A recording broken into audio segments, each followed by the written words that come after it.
de nutrición y hoy día vamos a hablar del nuevo etiquetado de alimentos. Tienen un chat donde pueden ustedes hacer sus preguntas y interactuar para que vayamos repasando estos conceptos que han dado tanto que hablar en los últimos tiempos.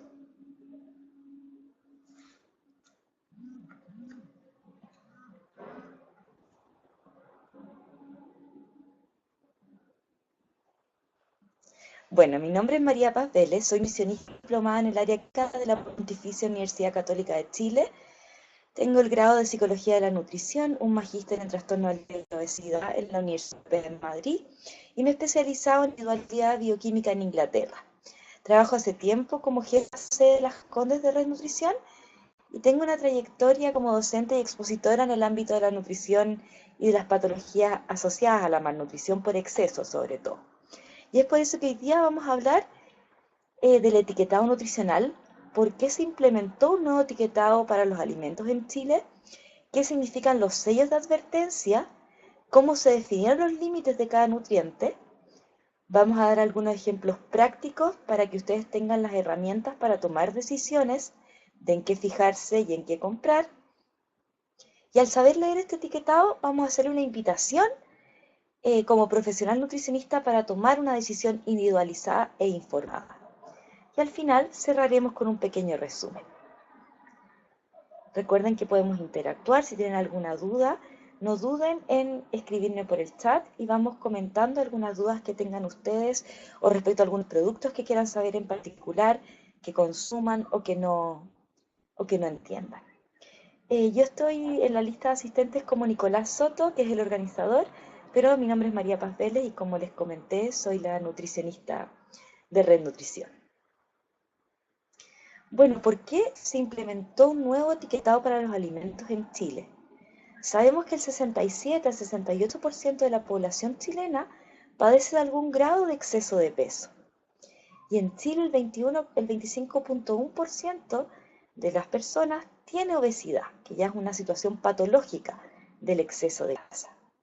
Nosotros, si se dan cuenta más abajito, nos vemos dentro de los 4 países más afectados por esta pandemia, junto a México, Nueva Zelanda y Estados Unidos, evidentemente. Dentro de este contexto, sabíamos que los alimentos envasados ya contaban con algunas etiquetas que indicaban su composición corporal, pero estas exigían una lectura definida.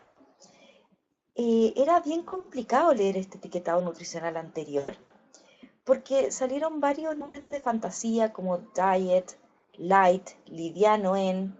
Habían otros indicadores como bajo en calorías, reducido en calorías, libre de calorías, bajo en sodio, que no se entendía muy bien los estándares que significaba eso, y eran como en valores relativos porque lo ponían por porción.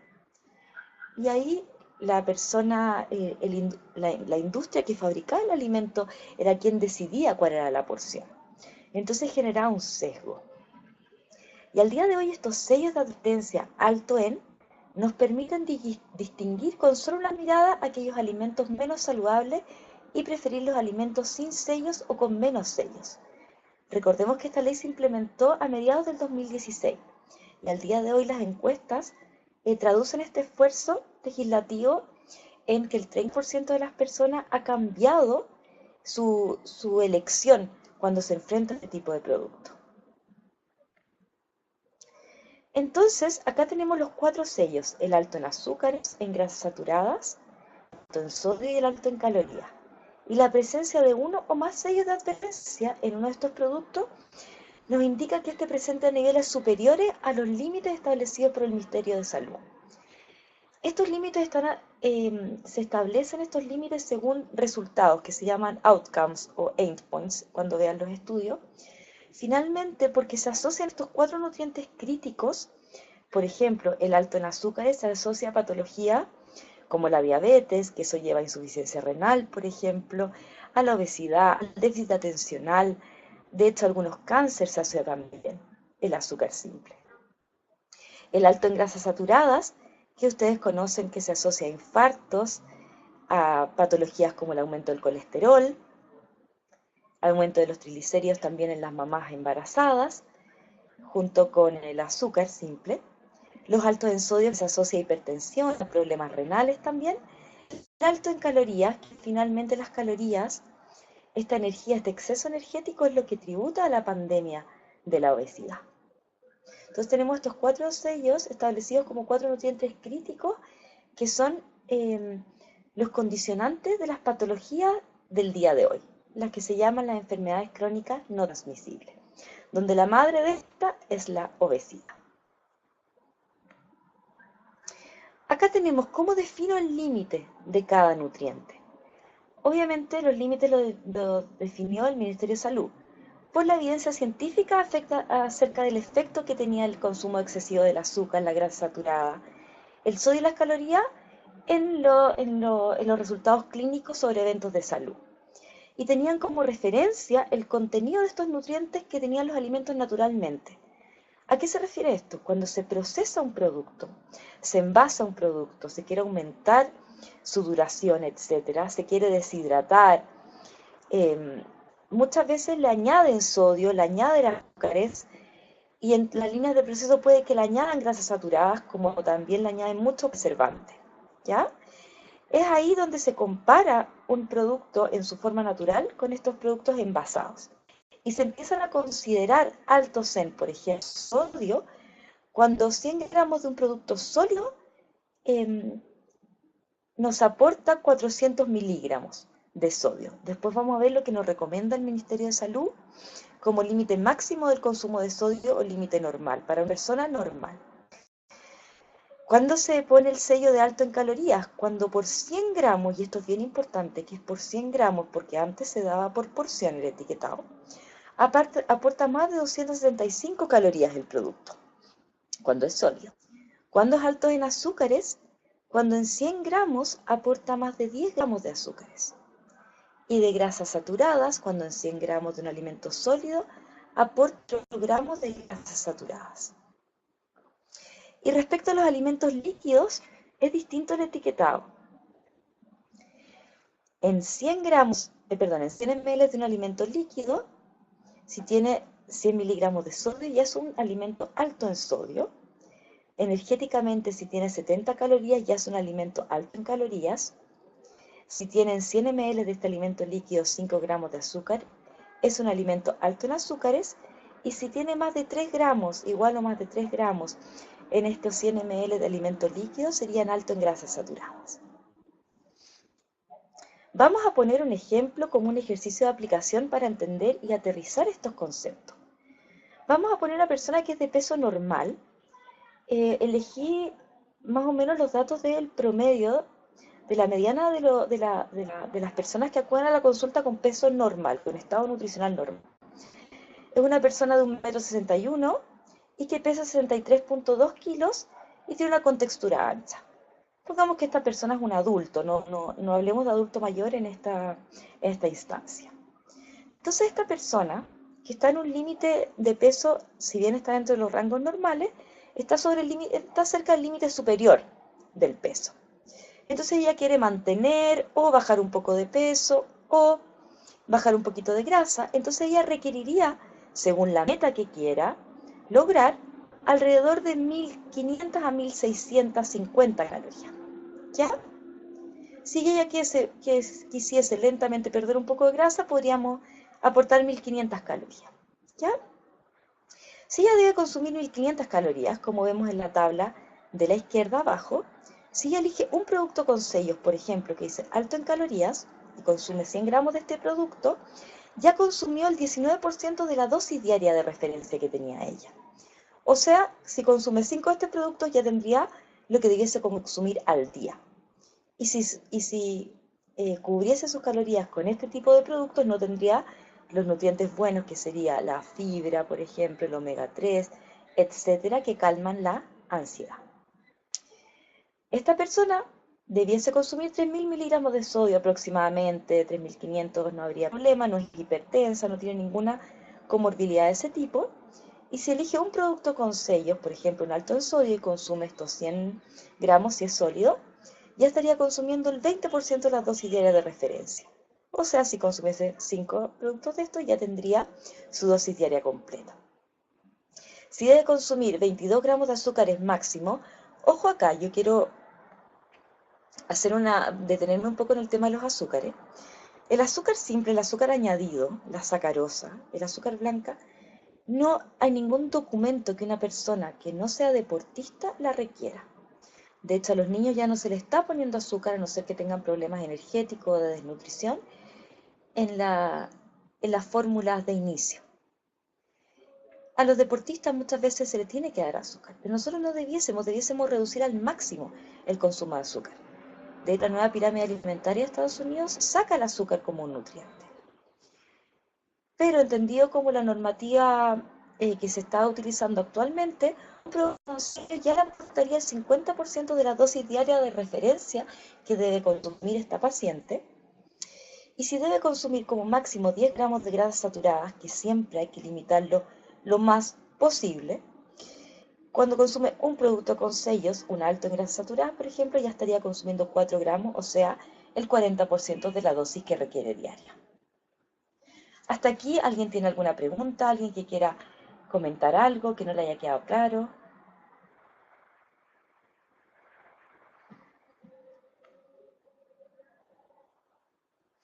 Entonces, ¿por qué se hizo este etiquetado por 100 gramos o ml y no por porción? Y es aquí muy importante. Hola Alejandra, Alejandra Atria nos dice que está todo claro. Muchas gracias Alejandra, qué bueno que te esté gustando la charla. Bueno, ahora estamos entrando al por qué es por 100 gramos o por 100 ml y no por porción. Aquí les puse un cereal bien conocido, que no voy a decir su nombre, pero en el fondo, ellos, cuando él etiquetaba por porción, ¿se acuerdan que antes era como reducido en bajo, en libre de, o light, etcétera? Era porque se regulaba por porción. Y la porción ponía la persona que vendía. Por ejemplo, el dueño de este cereal elegía que la porción era de 30 gramos. Y la verdad es que nadie consume 30 gramos de este cereal. 30 gramos son como 3 deditos.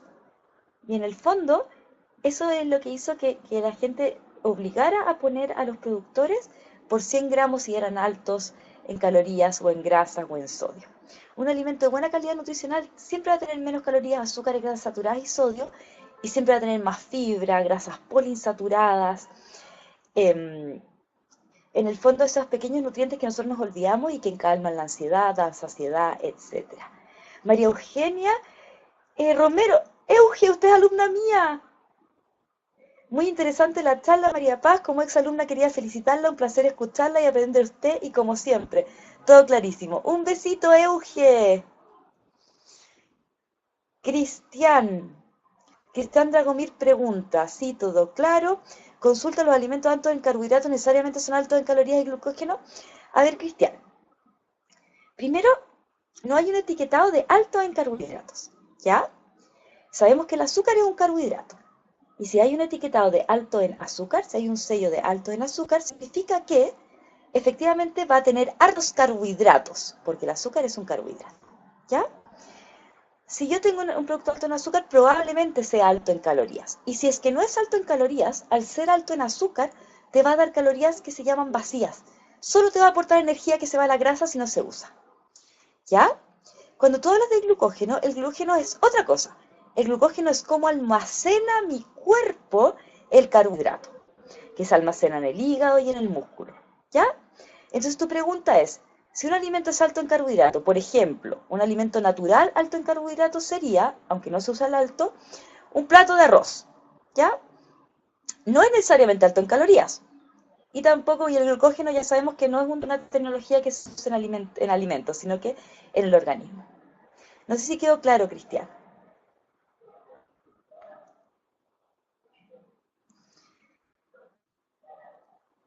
Paola, hola Paola, hola, todo muy claro, me dice, muy interesante, pero quisiera saber un poco sobre los productos que venden para diabéticos, ¿qué tal son? Aún así son altos en calorías y de grasa de repente, gracias. Yo justo te iba a poner, Paulita, un producto que venden mucho para diabéticos, que son las Digestive. Ya, lleguemos a eso y yo te cuento más o menos de qué se trata. Porque cuando yo soy diabética, acuérdate, lo más importante es fijarme en el azúcar, ¿ya? El problema es el siguiente, Paola, y que te quede súper claro esto. Muchas veces con el nuevo etiquetado, para sacarle el azúcar, le ponen fructosa.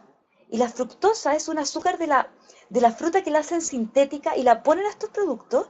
¿Y qué sucede? Que es más dañina aún que el azúcar. ¿Cachai? Aporta calorías.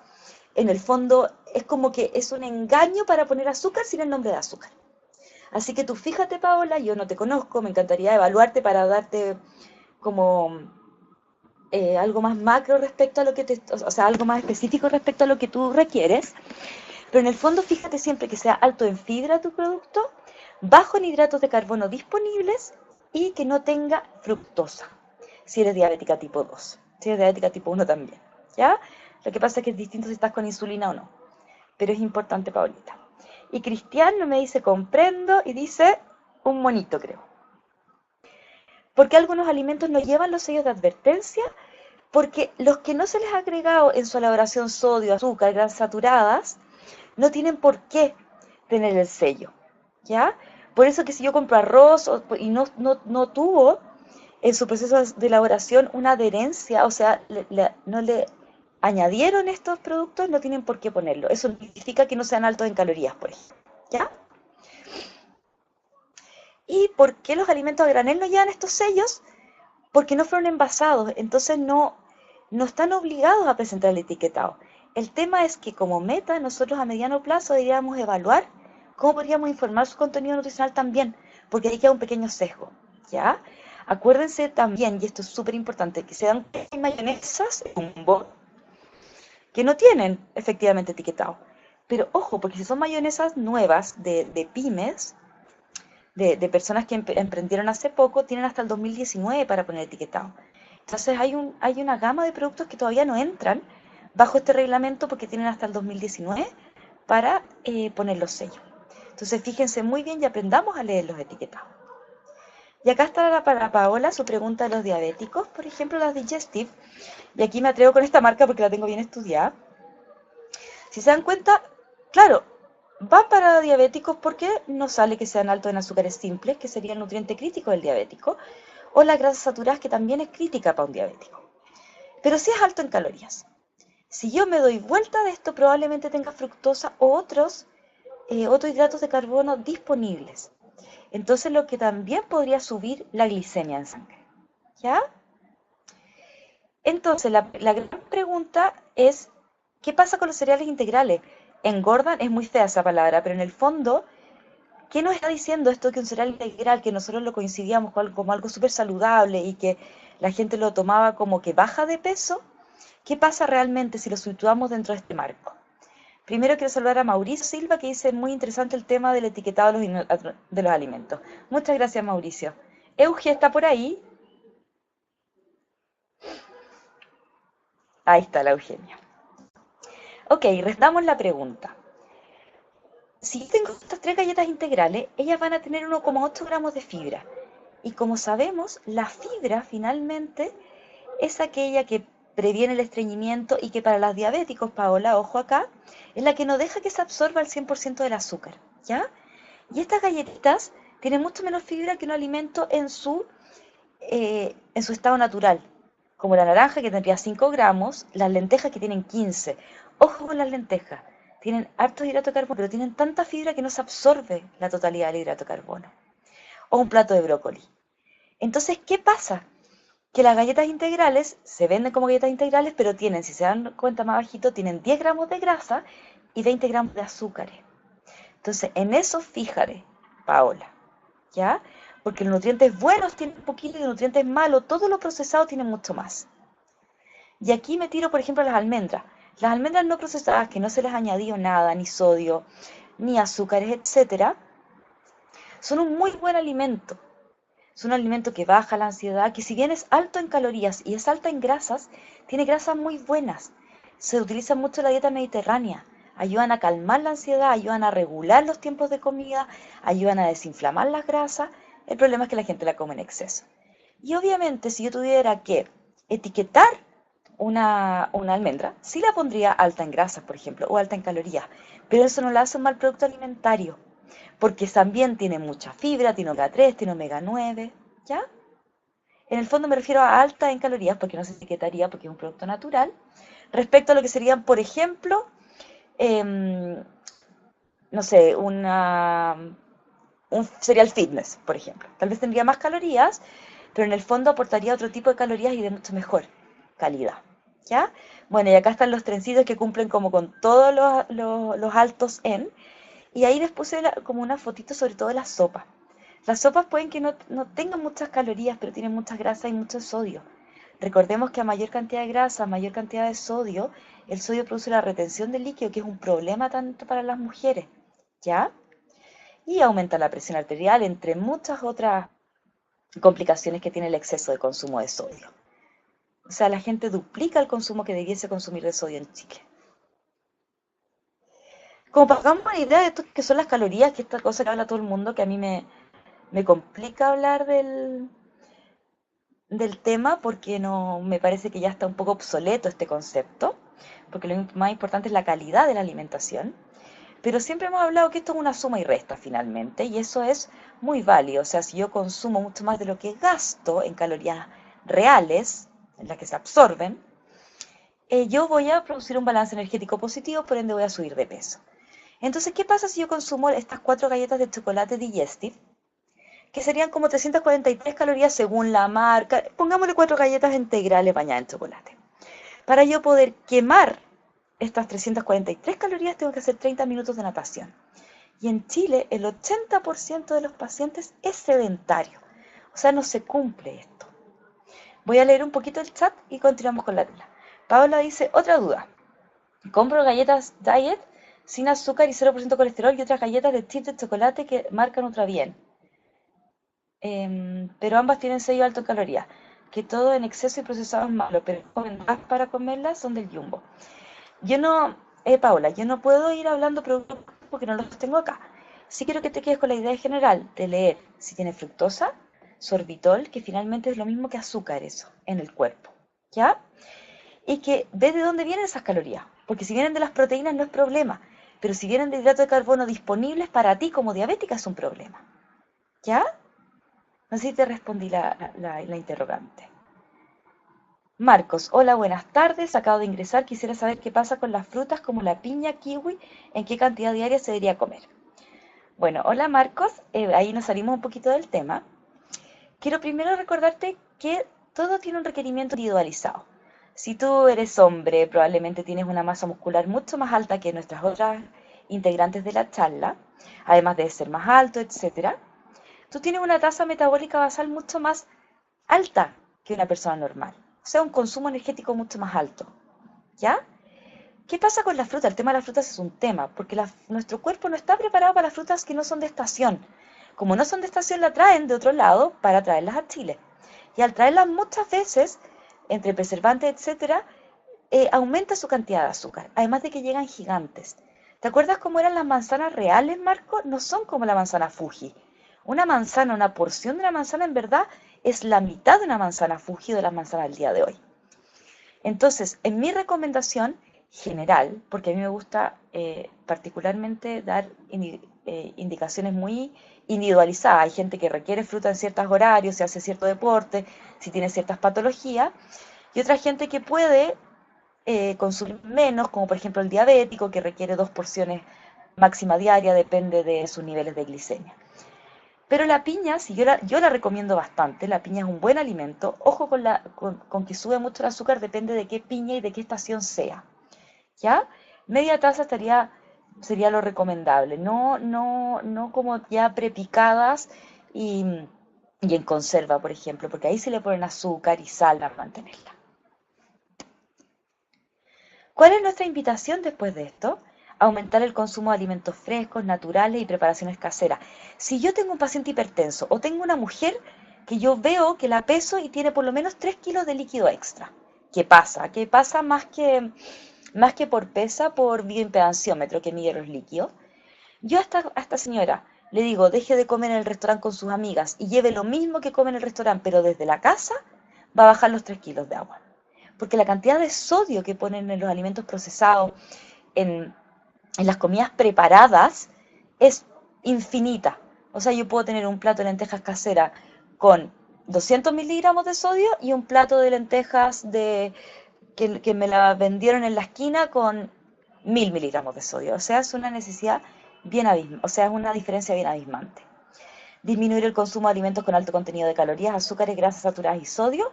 Mirar y comparar el nuevo etiquetado de alimentos para realizar una compra informada y preferir con menos sellos de advertencia que son más saludables y sin sellos siempre va a ser mejor, es una palabra bastante relativa, pero va a ser mejor que uno con todos los sellos, finalmente. Es mejor tomar una decisión según un genotipo. ¿Qué es un genotipo? Es como mi huella bioquímica. O sea, tal como Marcos preguntó, pucha, yo podré comer 4 frutas o haré la dieta de la piña o etcétera. Obviamente Marcos tiene una contextura de huesos distinta probablemente a la mía, una altura distinta a la mía, es un gustador de sabores distinto al mío, tiene una carga emocional alimentaria distinta a la mía. Entonces es bueno tener las características individualizadas para poder hacer una recomendación más específica a las personas, ¿ya? Y dentro de esas cosas tenemos una identidad bioquímica que se llama el genotipo, que se hace de distintos pasos. ¿Y para qué es esto? Porque después de determinar el estado nutricional y tus características fenotípicas que nos meten dentro de un genotipo, y de explicar de qué se trata esto, se da una pauta alimentaria y se enseña, por ejemplo, si tú eres de un genotipo 1, por ejemplo, que se llama recolector, vamos a potenciar que consumas proteínas animales, que siempre te fijes la cantidad de proteínas que tiene el alimento y que sea bajo en carbohidratos disponibles cuando leas el sello. Si eres maestro, por ejemplo, potenciar la fibra soluble y las proteínas de origen vegetal. Y sobre todo fijarnos en la lectura de las grasas poliinsaturadadas. Y si eres, por ejemplo, de otro genotipo que se llama el cazador, potenciar las proteínas totales y la lectura, sobre todo los componentes, como hay gente que es muy sensible al gluten, a la caseína.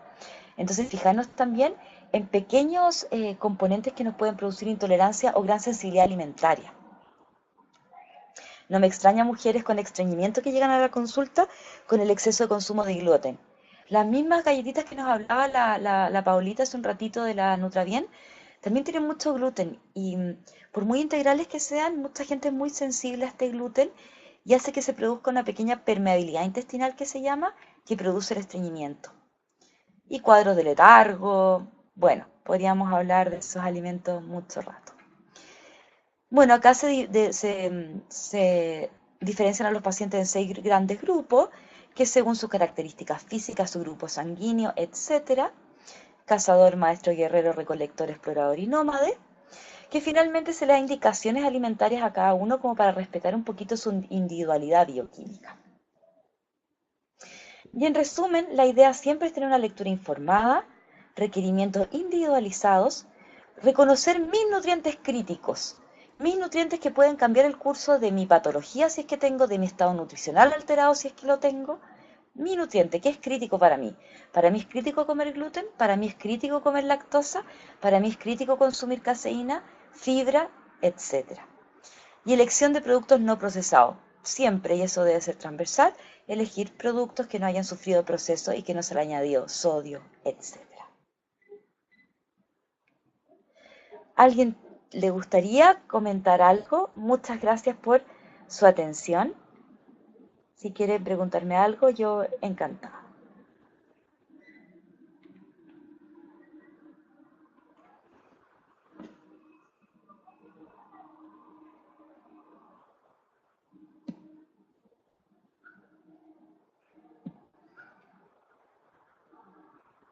¿Es sostenible en el tiempo una dieta en el genotipo?